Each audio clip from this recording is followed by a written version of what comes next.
अध्याय 5 कोयला और पेट्रोलियम। हम अपनी मूलभूत आवश्यकताओं के लिए विभिन्न पदार्थों को उपयोग में लाते हैं, जैसे वायु, जल, मृदा और खनिज। ये सभी प्रकृति द्वारा उपलब्ध कराए जाते हैं। ये प्राकृतिक संसाधन कहलाते हैं, अर्थात ऐसे संसाधन जो हमें प्रकृति उपलब्ध करवाती है उन्हें प्राकृतिक संसाधन कहते हैं, जैसे वायु, जल, मृदा, खनिज आदि।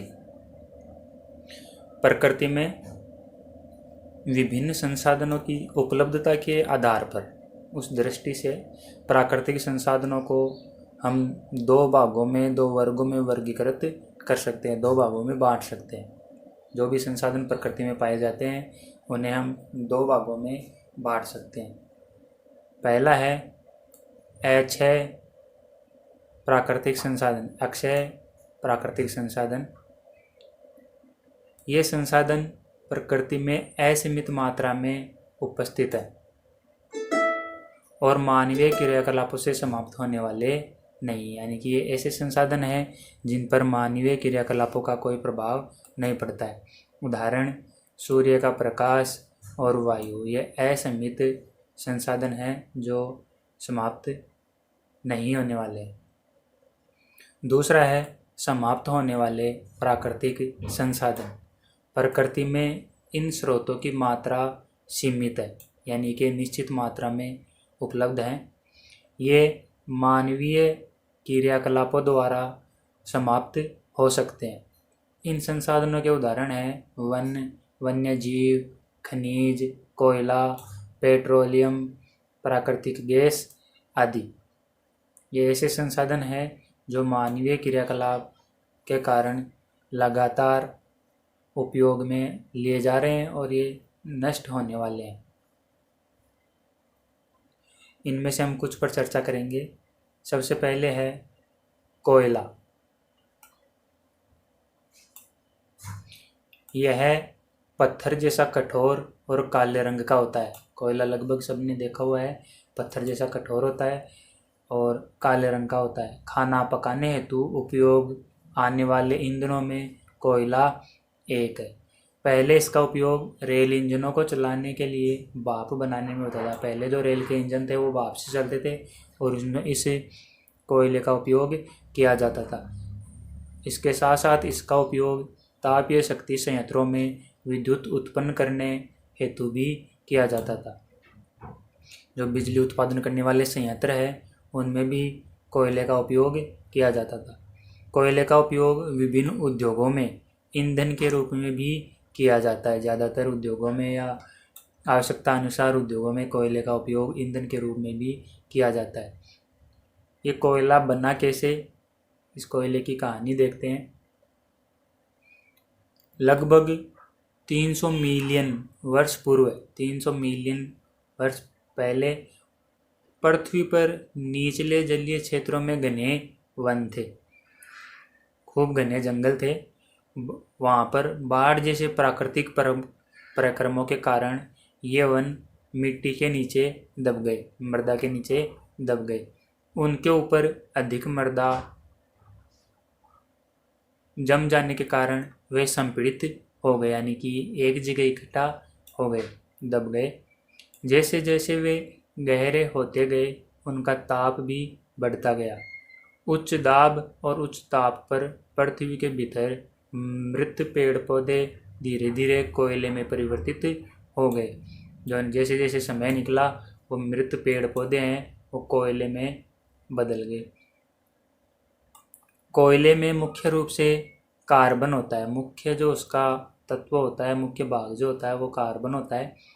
मृत वनस्पति के धीमे परिक्रम द्वारा कोयले में परिवर्तन को कार्बनीकरण कहते हैं। जो एक धीमा प्रक्रम है, कई सालों से कोयला बनता है, कई सालों लगने के बाद में, इसलिए इसको कार्बनीकरण कहते हैं। क्योंकि यह वनस्पति के अवशों से बना हुआ है, वनस्पति जैसे मृत वनस्पति है, पेड़ पौधे हैं, उनसे मिलकर बना हुआ है, इसलिए कोयले को जीवाश्म ईंधन भी कहते हैं। वायु में गर्म करने पर कोयला जलता है और मुख्य रूप से कार्बन डाइऑक्साइड गैस उत्पन्न करता है। उद्योग में कोयले के प्रक्रमण द्वारा कुछ उपयोगी उत्पाद प्राप्त किए जाते हैं। कोयले से प्रक्रमण द्वारा कुछ उपयोगी उत्पाद है वो प्राप्त किए जाते हैं, जैसे कोक, कोलतार और कोयला गैस। ये कोयले से बनने वाले उत्पाद हैं, तो इनको देखते हैं एक एक करके। सबसे पहले है कोक। कोक देखिए क्या होता है। ये एक कठोर, क्षाररंध्र और काला पदार्थ है। यह कार्बन का लगभग शुद्ध रूप होता है। कोक का उपयोग इस्पात के औद्योगिक निर्माण में, लोहे का जो औद्योगिक निर्माण है और बहुत से धातुओं के निष्कर्षण में किया जाता है। बाद में दूसरा है कोलतार, जिसको हम साधारण भाषा में डामर भी बोलते हैं। यह एक अप्रिय गंध वाला काला गाढ़ा द्रव्य होता है। यह लगभग 200 पदार्थों का मिश्रण होता है। इसमें लगभग 200 पदार्थ मिश्रित होते हैं। कोलतार से प्राप्त उत्पादों का उपयोग प्रारंभिक पदार्थों के रूप में दैनिक जीवन में काम आने वाले विभिन्न पदार्थों के औद्योगिक निर्माण में तथा उद्योगों में, जैसे संश्लेषित रंग बनाने में, औषधि बनाने में, विस्फोटक बनाने में, सुगंधित प्लास्टिक पेंट बनाने में, फोटोग्राफिक सामग्री में, छत निर्माण सामग्री में, सड़कों के निर्माण आदि में होता है।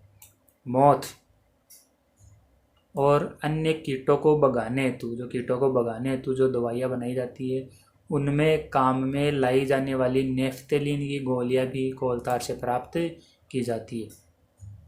जो नेफ्थेलिन की गोलियां हैं कीटों को भगाने के लिए काम में ली जाती हैं, वो भी कोलतार से प्राप्त की जाती है। आजकल पक्की सड़कों के निर्माण में कोलतार के स्थान पर एक पेट्रोलियम उत्पाद बिटुमेनस का उपयोग किया जाता है। बिटुमेन का उपयोग किया जाता है। तीसरा है कोयला गैस। कोयले के प्रक्रमण द्वारा कोक बनाते समय कोयला गैस प्राप्त होती है। जब कोक बना रहे होते हैं उस समय जो गैस निकलती है उसको कोयला गैस कहते हैं। यह कोयला प्रक्रमण संयंत्रों के निकट स्थापित बहुत से उद्योगों में ईंधन के रूप में उपयोग की जाती है। दूसरा बिंदु है पेट्रोलियम। ईंधन के रूप में पेट्रोल का उपयोग हल्के स्वचालित वाहनों जैसे मोटरसाइकिलों, स्कूटरों और कारों में होता है। भारी मोटर वाहनों जैसे ट्रकों और ट्रैक्टरों को चलाने के लिए डीजल काम आता है। यह ईंधन प्राकृतिक स्रोत से प्राप्त होते हैं, जिसे पेट्रोलियम कहते हैं। यानी कि पेट्रोल और डीजल दोनों इस पेट्रोलियम से प्राप्त होते हैं। पेट्रोलियम शब्द की उत्पत्ति पेट्रा अर्थात चट्टान एवं ओलियम अर्थात तेल से हुई है, क्योंकि यह जमीन के नीचे की चट्टानों के मध्य से निकाला जाता है। पेट्रोलियम कैसे बनता है? पेट्रोलियम का निर्माण समुद्र में रहने वाले जीवों से हुआ। जब ये जीव मृत हुए और इनके शरीर समुद्र के पेंदे में जाकर जम गए और फिर रेत अथवा मिट्टी की तहों द्वारा ढके गए। बाद में लाखों वर्षों में वायु की अनुपस्थिति में उच्च ताप और उच्च दाब ने मृत जीवों को पेट्रोलियम और प्राकृतिक गैस में परिवर्तित कर दिया। जो जीव जंतु नीचे दब गए और लाखों वर्षों का समय बीतने के साथ साथ उच्च दाब और उच्च ताप की वजह से पेट्रोलियम और प्राकृतिक गैस में बदल गए। विश्व का पहला तेल कुआं पेनसिल्वेनिया अमेरिका में 1859 में प्रवेदित या अर्थात ड्रिल किया गया था। 8 वर्ष बाद 1867 में असम के माकूम नामक स्थान पर तेल का पता चला। भारत में तेल असम, गुजरात, बॉम्बे हाई, गोदावरी तथा कृष्णा नदियों के बेसिन में पाया जाता है।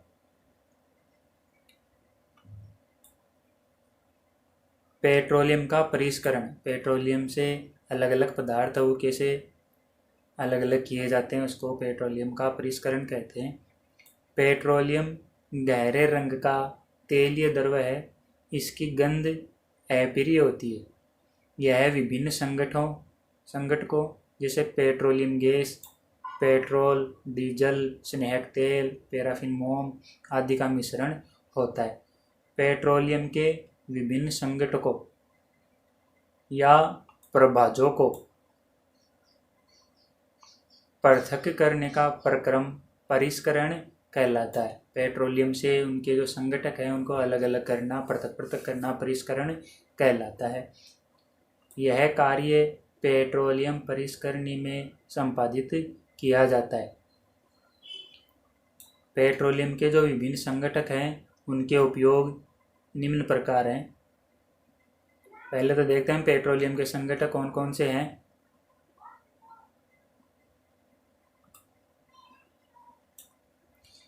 सबसे पहला संगठक है द्रवित पेट्रोलियम गैस LPG। ऐसे ही पेट्रोल, मिट्टी का तेल, डीजल, स्नेहक तेल, पैराफिन मोम, बिटुमेन। तो जो LPG है सबसे पहले उसका उपयोग घरों और उद्योगों में ईंधन के रूप में होता है। दूसरा है पेट्रोल। पेट्रोल का उपयोग हल्के स्वचालित वाहनों में जैसे मोटरसाइकिलों में, स्कूटरों में और कारों में। इसके साथ साथ जो शुष्क धुलाई है, ड्राई क्लीन जिसको बोलते हैं, उसमें विलायक के रूप में भी पेट्रोल का उपयोग होता है। तीसरा संगठक है मिट्टी का तेल, केरोसिन जिसको बोलते हैं। उसका उपयोग स्टोव, लैंप और जेट वायुयान के ईंधन के लिए होता है। डीजल का उपयोग भारी मोटर वाहनों और विद्युत जनरेटर के लिए ईंधन के रूप में उसका उपयोग होता है। पांचवा संगठक है स्नेहक तेल। इसका उपयोग स्नेहक के रूप में किया जाता है, ग्रीस के रूप में किया जाता है। छठा है पैराफिन मोम। पैराफिन मोम से मरहम, मोमबत्ती, वेसलिन आदि बनाने में इसका उपयोग किया जाता है। सातवां है बिटुमेन। इसका उपयोग पेंट बनाने में एवं सड़क निर्माण में होता है। पेट्रोलियम और प्राकृतिक गैस से अनेक उपयोगी पदार्थ प्राप्त किए जाते हैं। इन्हें पेट्रो रसायन कहते हैं। इनका उपयोग अपमार्जक रेशे जैसे पॉलिस्टर, नायलॉन, एक्रिलिक आदि में,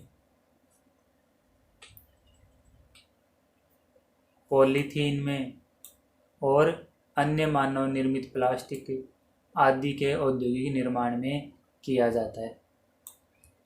प्राकृतिक गैस से प्राप्त हाइड्रोजन गैस का उपयोग यूरिया उर्वरक के उत्पादन हेतु किया जाता है। अपने बहुत अधिक व्यावसायिक महत्व के कारण पेट्रोलियम को काला सोना भी कहते हैं। पेट्रोलियम का इतना उपयोग होता है, इतने पदार्थ उससे प्राप्त होते हैं, इसलिए इसका बहुत अधिक व्यावसायिक महत्व है, अतः इसे काला सोना भी कहते हैं।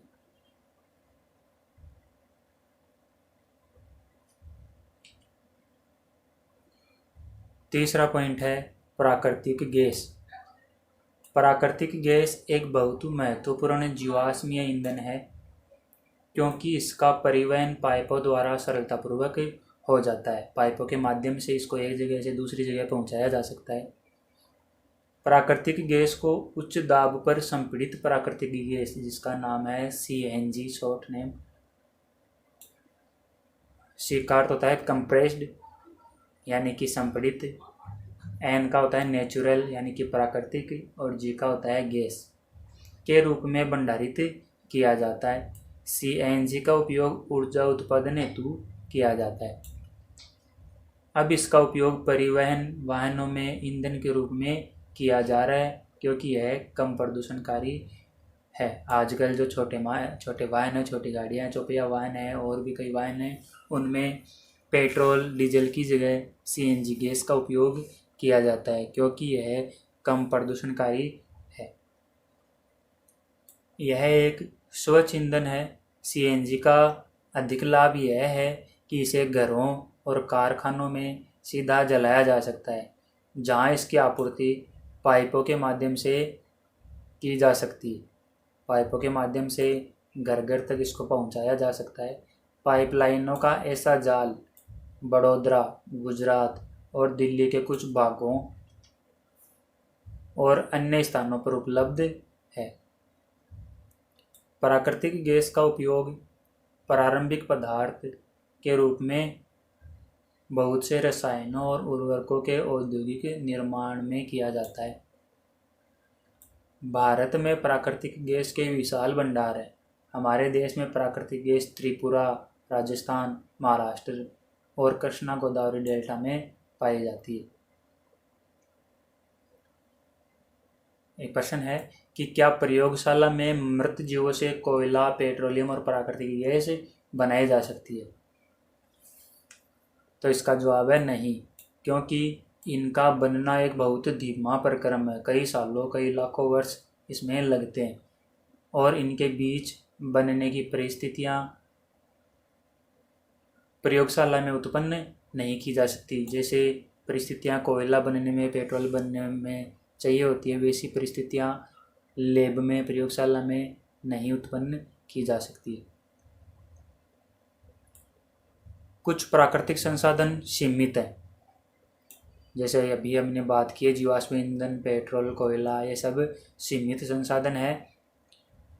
कुछ प्राकृतिक संसाधन जैसे जीवाश्म ईंधन, वन, खनिज आदि समाप्त होने वाले होते हैं। कोयला और पेट्रोलियम जीवाश्म ईंधन है। मृत जीवों के ईंधन में परिवर्तन के लिए लाखों वर्षों का समय लग जाता है। दूसरी ओर इनके ज्ञात भंडार कुछ सौ वर्षों तक चलने वाले हैं। इसके अतिरिक्त इन ईंधनों का जलना वायु प्रदूषण का प्रमुख कारण है। हम इन ईंधनों को जलाते हैं, कोयला, पेट्रोलियम, डीजल, इनको, तो इनसे वायु प्रदूषण भी होता है, जिसका संबंध विश्व उष्णन से भी है। जैसे जैसे वायु प्रदूषण होगा तो तापमान बढ़ेगा, तापमान बढ़ने से विश्व उष्णन यानी कि पूरे संसार का जो औसत तापमान है उसमें भी इसका प्रभाव पड़ता है। अतः यह आवश्यक है कि हम इन ईंधनों का उपयोग तभी करें जब बहुत ज़्यादा ज़रूरी हो, नितांत आवश्यक हो। इसके परिणाम स्वरूप पर्यावरण बेहतर बनेगा, विश्व उष्णन का कम खतरा रहेगा और ईंधनों की उपलब्धता लंबे समय तक होगी। भारत में पेट्रोलियम संरक्षण अनुसंधान संघ PCRA लोगों को सलाह देती है कि गाड़ी चलाते समय किस प्रकार पेट्रोल डीजल को बचाया जाए। उन्होंने जो तरीके बताए हैं वो निम्न प्रकार हैं कि जहाँ तक संभव हो गाड़ी समान और मध्यम गति से चलाएं, समान गति से और औसत गति से चलाएं। यातायात लाइटों पर अथवा जहाँ आपको प्रतीक्षा करनी हो गाड़ी का इंजन बंद कर दे। कई बार देखते हैं जो लाइटें होती है, red light, green light, yellow light, तो रेड लाइट पर ट्रैफिक पर रुकना होता है तो गाड़ी चालू रखते हैं। हो सकता है वहाँ पर 2 मिनट लग जाए, 5 मिनट लग जाए, तो तब तक गाड़ी का इंजन बंद कर देना चाहिए। टायरों का दाब सही रखें और गाड़ी का नियमित रखरखाव सुनिश्चित करें, जिससे गाड़ी का जो काम है वो सही समय पर होता रहे और सही रूप से वो चलती रहे, उसमें ईंधन की सही पूर्ति है वो होती रहे। ऐसे हमने 5वां अध्याय पढ़ा कोयला और पेट्रोलियम।